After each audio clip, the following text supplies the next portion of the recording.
انا الفيديو ده مش عارف انا هنزله اصلا على اليوتيوب ولا لا، بس انا حابب اوثق اللي هيحصل النهارده. الساعه دلوقتي 9:03. المفروض ان انا بكره ورايا امتحان فيزياء الساعه 1:30. الامتحان مش في المكان اللي انا ساكن فيه، هو مكان لسه هركب له مواصلات كتير عقبال ما اوصل له. هو انا ساكن مش في المدينه نفسها، فانا لازم اتحرك من هنا الساعه 12:30 عشان اوصل له 1:30. وفي نفس الوقت انا المفروض اصحى قبلها، يعني اصحى الساعه 12 عشان افطر، بعد كده اروح الامتحان. عشان اصحى الساعه 12 واكون نايم 8 ساعات قبلها، فانا المفروض انام الساعه 4 الفجر. فهو انا معايا كده من دلوقتي لحد الساعة 4 الفجر 7 ساعات. 7 ساعات المفروض اذاكرهم واخلص فيهم الجزء اللي لسه مذاكرتوش في المادة، علشان اعرف انام 8 ساعات كاملين واروح الامتحان فايق واقدر احله كويس. فهو انا اساسا متبقي لي قد ايه في المادة ما ذاكرتهاش؟ تعال اقولك. تمام كده، انا عندي امتحان بكره الفيزياء. انا المفروض الامتحان على اول 4 شباتر، شابتر 1 و2 و3 و4. شابتر 1 لميته خلال اليومين اللي فاتوا، و2 و3. يعني انا خلال الفتره اللي فاتت كنت قاعد اذاكر الشباتر دول. الفكره دلوقتي ان انا قدامي 7 ساعات ولسه ما ذاكرتش الشابتر 4 كله. شابتر 4 ده قد ايه اصلا؟ ده عباره عن 3 دروس، ليسون 1 و2 و3. طيب المفروض خلال السبع ساعات الجايه زي ما قلت لك اخلص الشابتر 4 كله. هو الشابتر 4 المفروض اعمل ايه عشان اخلصه اصلا؟ المفروض اسمع الشرح عشان افهم الشابتر الاول، واجمع كل القوانين في ورقه عشان ابدا احل، وابدا احل على ليسون 1 و2 و3. ان انا اخلص شابتر كامل في 7 ساعات دي مش حاجه سهله. المشكله هنا اني لازم افهم الشابتر بيتكلم عن ايه بالظبط، واحل على الدرس الاول مره، والحل على الدرس الاول مره ده بياخد وقت، فده مش هيكون حاجه سريعه اقدر اخلصها في ساعتين 3. انا مش عارف اصلا هقدر اخلصهم في ال7 ساعات ولا لا، ال3 دروس كاملين واقدر احل عليهم كلهم، بس هنحاول.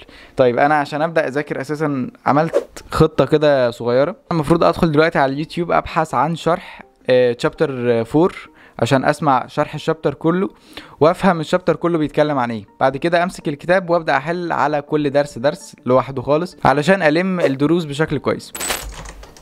شابتر 4 فيزيكس سيرد سكندري ثالثه ثانوي. طيب في كذا حاجه طلعت لي. انا كنت سمعت شرح قبل كده لمستر ده، مستر محمد فرج. كان عامل شرح الشابتر 3 كويس قوي وكنت سمعته قبل كده، فغالبا انا هتفرج على مستر محمد فرج برضو في المراجعة دي. طيب هو كده الفيديو مدته 3 ساعات ونص. اوكي، والساعة دلوقتي بقت 9:30. طيب معنى ان الفيديو يكون مدته 3 ساعات ونص كده انا هخلصه الساعة 1 بقى، فانا هيكون قدامي 3 ساعات احل فيهم على ال3 دروس. قبل ما ابدا في الفيديو لازم ابحث هنا عن بومودورو واشوف اي موقع من المواقع دول. يعني مثلا اول موقع، فالموقع دوت مديني 50 دقيقة مذاكرة وبعد كده شورت بريك 10 دقايق راحة. كل 50 دقيقة مذاكرة هيديني 10 دقايق راحة، وكل مفروض عدد مرات من ساعات المذاكرة، يعني مثلا بعد 4 مرات هيديني لونج بريك اللي هو 15 دقيقة. يعني السيستم ده شايفه كويس دلوقتي عشان انجز، وفي وقت من الاوقات مثلا بكون محتاج اذاكر مدة اقل 25 دقيقة او 5 دقايق راحة، فده تقدر تعدله من سيتنج من هنا. بس ايا كان يعني مش وقته. انا هشتغل بالنظام دوت 50 دقيقة مذاكرة و10 دقايق راحة علشان مخي ما يفصلش. الفكرة ان انا لو خدت الفيديو كامل ال3 ساعات ونص مرة واحدة هلاقي نفسي هروح انام بعد كده، مش هلحق احل عشان هلاقي نفسي مرهق ودماغي يا دوبك مش هيستوعب اي معلومات تاني. بس فكرة ان انا استخدم بومودورو بالشكل ده هيخليني لسه عندي طاقة ان انا اكمل مذاكرة، فهو بيريح الدماغ كل فترة فانت تقدر تذاكر عدد ساعات اكتر. يعني انا كده هحاول اسمع الفيديو ب 1.5 اكس سبيد مثلا، يعني اشغله بسرعة 1.5. بس المشكلة مع البريكات المفروض هيكمل ال3 ساعات ونص. يعني البريك اللي انت بتاخده كل فترة في الفيديو بعد مثلا ساعة بعد نص ساعة، فالبريك اللي انت هتاخده دوت هيضيع الوقت اللي انت هتوفره من وقت الفيديو. فاهم حاجة؟ فانا يا دوبك هخلصه الساعة 1، وال3 ساعات دول المفروض هخلص فيهم حل ال3 دروس، يعني كل درس هياخد ساعة. هل الموضوع هيمشي زي ما انا مخطط؟ انا مش عارف. انا نمت في النهار مده طويله، فانا المفروض هعرف اسهر من غير ما يجيلي احساس النوم ده، عارفه؟ وانا كمان لسه شارب نسكافيه من شويه، فالمفروض ان انا النوم ما يغلبنيش وانا بذاكر ان شاء الله. يعني ده السيستم اللي انا حطيته دلوقتي، ان انا الم شابتر 4 ان شاء الله الحق اسمع الفيديو واحل على ال3 دروس قبل ما اروح الامتحان بكره، وانام الساعه 4 عشان اصحى الساعه 12، والساعه 12 افطر واروح الامتحان، يعني اكون وصلت الساعه 1:30 وامتحن الامتحان من الساعه 1:30 للساعه 4:30. امتحان 3 ساعات. يلا بينا عشان الوقت بيعدي، والدقيقه كده دي بتفرق. يعني انا محتاج الم الشابتر كويس قوي عشان عايز اجيب درجه عاليه في الامتحان ده بالذات. يلا بينا. اكس سي سكوير. طب معنى ان الكرنت ما اتغيرش، ريدنج الواير الكرنت ما اتغيرش، معنى كده ان ريدنج الامبيدنس قيمته ما اتغيرتش. طب معنى كده ايه؟ ان المفروض القيمه دي تطلع لنا برضو اهو سكوير رول ار سكوير بلس اكس ال.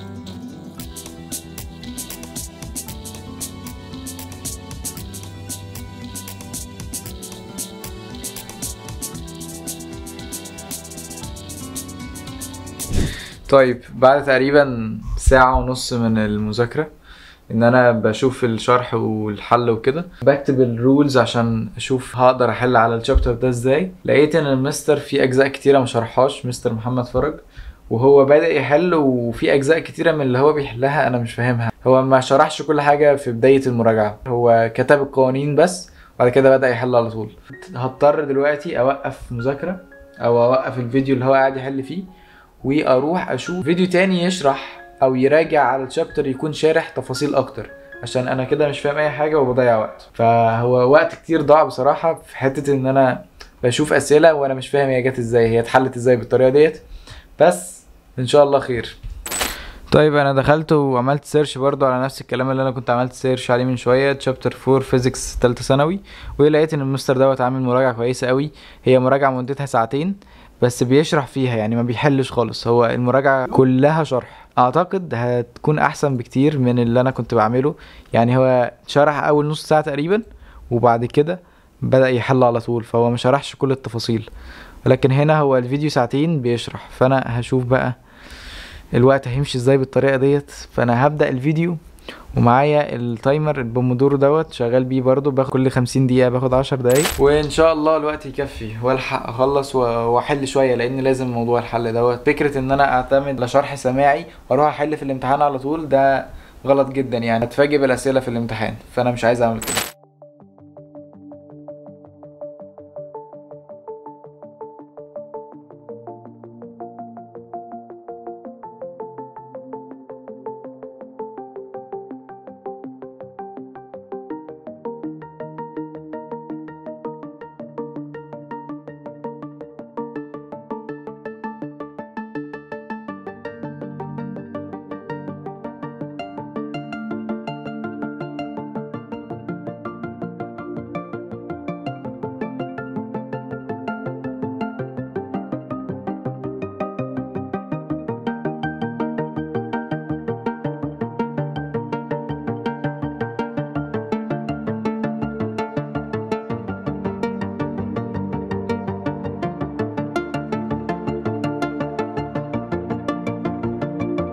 مساء الفل. الساعة دلوقتي كام؟ الساعة دلوقتي 2:30 بعد نص الليل، الساعة 2:30 الفجر. وانا دلوقتي لسه مخلص الشرح والمذاكرة بتاعت الشابتر. انا كان المفروض اخلص من 1:30، ودي غلطة، دي غلطة كبيرة. ان انا مش اول ما انا لقيت ان انا ماشي في الطريقة الغلط اللي هو الفيديو الحل، ان انا اوقفه على طول واروح على الفيديو التاني اللي هو الشرح، فده ضيع وقت كتير. كان المفروض من بداية ما انا لقيت ان انا الدنيا مش ماشية اغير الفيديو على طول.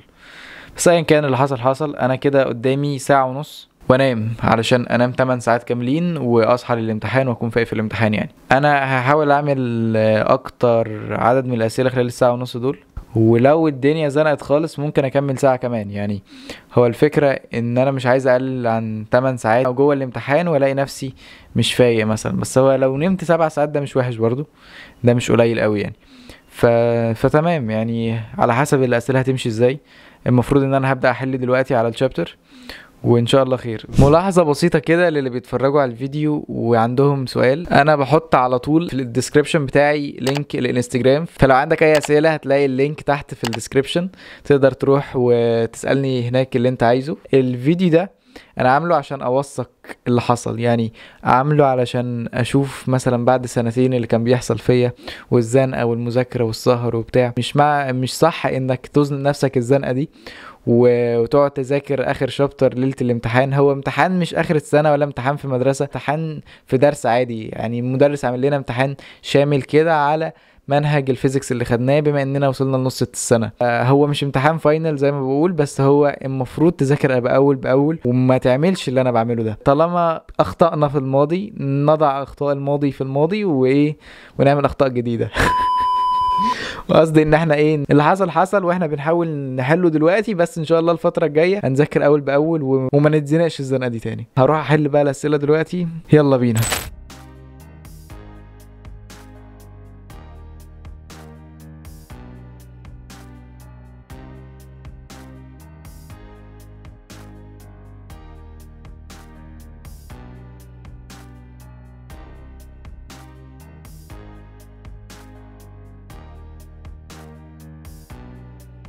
الساعة دلوقتي كام؟ الساعة 5 دلوقتي. خلصت شوية أسئلة كويسين يعني، بس ما كانش نفس العدد اللي أنا كنت عايز أخلصه من البداية. الوقت ما كفاش يعتبر، بس أنا لازم أنام دلوقتي علشان أعرف أخد وقتي في النوم وأقدر أحل كويس في الامتحان يعني. مش هينفع أسهر أكتر من كده والوقت اتأخر وأنا كده كده فصلت يعني. فصعب جدا إن أنا أسهر أكتر من كده، وأنا حليت يعني يعتبر عدد أسئلة مش قليل.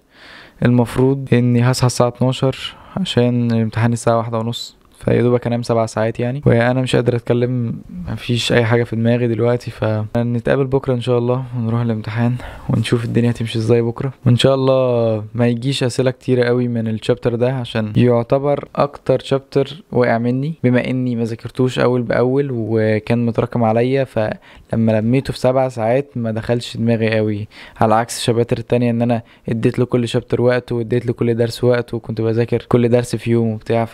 فالوضع هنا مختلف. هيبان بكرة ان شاء الله كل حاجة، ونتقابل بكرة.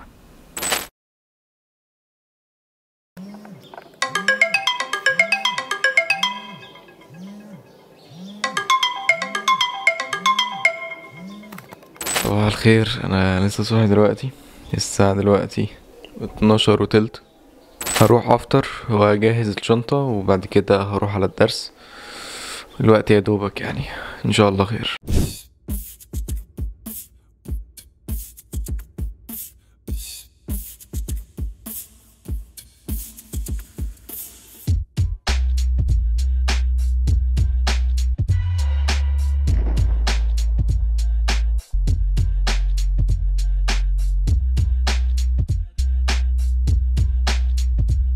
انا معرفتش اتكلم في الحته ديت، فهنكملها فويس اوفر. من ساعه ما انا اتحركت من البيت، انا اتحركت متاخر، فللاسف وصلت الامتحان متاخر. كانوا وزعوا الورق وكله قاعد يمتحن وانا جيت متاخر، فالوقت ما كفاش ان اخلص كل الاسئله. الامتحان كان 50 سؤال وانا ما عرفتش احل ال50 كلهم. في كام سؤال كده سبتهم ما لحقتش احلهم، فيعني طلعت الامتحان متضايق ان انا ملحقتش اخلصهم. فقررت ان انا اقعد شوية على نهر النيل اللطيف. من وقت للتاني كده بحب اقعد هناك اغير جو وافكر في اللي حصل في الليلة اللي انا قعدت اذاكرها وفي الاخر ملحقتش احل الامتحان كله. فكرة ان انت تقعد في مكان فاضي كده لوحدك، تقعد تفكر في اللي حصل، تفكر في اللي هيحصل، تشوف انت كنت مقصر الفترة اللي فاتت او ايه اللي هتعمله الفترة الجاية عشان تظبط الامور. دي حاجة كويسة، هتغير المود وهتلاقي نفسك ما بقيتش متوتر. الخطة بقت واضحة الفترة الجاية انت ناوي تعمل ايه. هسيبكم بقى تتفرجوا على منظر نهر النيل الجميل.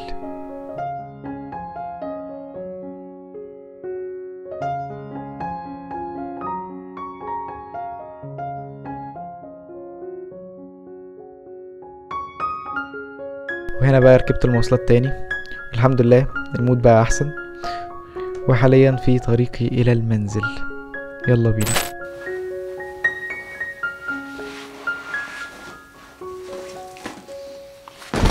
اهلا وسهلا.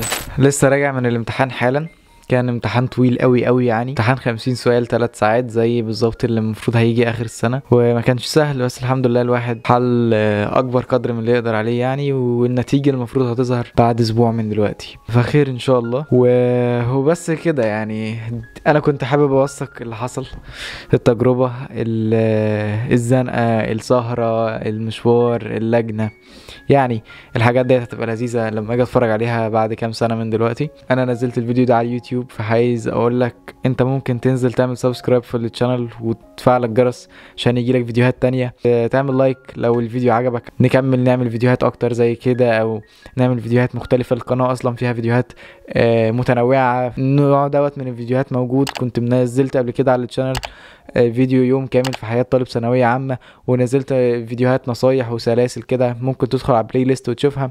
المهم لو عندك اي اسئلة سيبها لي في كومنت او ابعتها لي على الانستجرام، برضو انا برد هناك على كل الاسئلة. زي ما قلت امبارح يعني، انا كنت بصور امبارح بس هو في نفس الفيديو، بس هتلاقيني من شوية يعني قلت لك ان انا مش بقول انك تعمل زيي تتزنق الزنقة دي، اتحطيت للاسف في الموقف دوت، وكنت بحاول اتعامل، وانا بتعامل وانا بذاكر وانا بلم، انا حبيت اوثق اللي حصل مش اكتر.